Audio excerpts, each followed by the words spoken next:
آئیں آج آپ کو امام علی علیہ السلام کے روضے اطہر کے اندرونی حصے یعنی قبر کی زیارت کراتا ہوں، بالکل اندر سے زیارت کراتا ہوں، یقیناً آپ کا دل خوش ہو جائے گا۔ یہ ویڈیو اس مسلمان، اس مومن کی وال پہ ہونی چاہیے جو اہل بیت سے محبت اور عقیدہ رکھتا ہے، خصوصاً حضرت علی علیہ السلام سے۔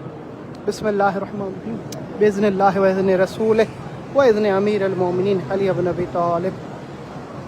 یہ امام علی علیہ السلام کا روضہ اطہر کا یہ دروازہ جسے باب شیخ طوسی کہا جاتا ہے۔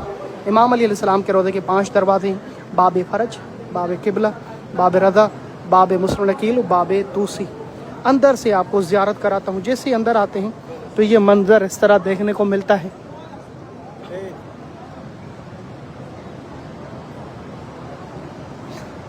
یہاں سے جس دروازے سے اندر ہوتے ہیں بالکل قریب کے پاس، قبر کے قریب، اس چادر پہ لکھا ہوا السلام علیکم امیر المومنین۔ سونے اور چاندی کے دروازے ہوتے ہیں، مومنین ان دروازوں کو چوم کے اندر جاتے ہیں۔ اللہ پاک آپ کو بھی نصیب کرے۔ اندر قدم رکھتے ہی اللہ اکبر، ہیرا جواہرات لگے ہوئے ہیں، دل خوش ہو جاتا ہے اس منظر کو دیکھ کر۔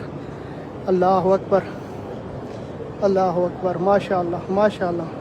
اتنا خوبصورت روضہ ہے حضرت امام علی علیہ السلام کا، ماشاء اللہ۔ یقیناً زندگی کا خسارہ ہے جو شخص ابھی تک نجف نہیں آیا اور کربلا نہیں آیا، اس نے اپنی زندگی کا بہت بڑا وقت ضائع کیا۔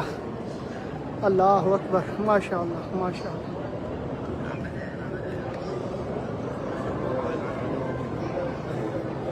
بسم اللہ الرحمن الرحیم، انما یرید اللہ لیذہب عنکم الرجس اہل البیت ویطہرکم تطہیرا۔ اللہم صلی علی محمد وآل محمد۔ یہ سونے کے دروازے امام علی علیہ السلام کے، یہ روضہ ہے۔ اس قبر کے ساتھ حضرت آدم علیہ السلام، حضرت نوح کی قبر بھی ہے، بیچ میں امام علی علیہ السلام کی قبر ہے، ماشاءاللہ۔ یہ وہ پرانا دروازہ تھا جہاں سے نادر بادشاہ اندر آتا تھا، جہاں نابینوں کو آنکھ ملی تھی۔ یہ پورا روضہ دیکھیں آپ۔ جو بھی اس ویڈیو کو شیئر کرے، میری دعا ہے حضرت امام علی اسی سال شاہ نجف آنا ہو سب کو نصیب کریں۔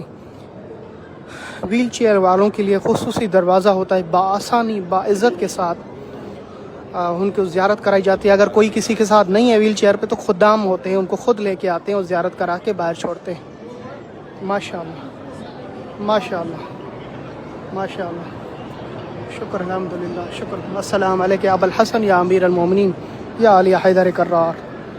آپ تمام مومنین کے لیے دعائیں۔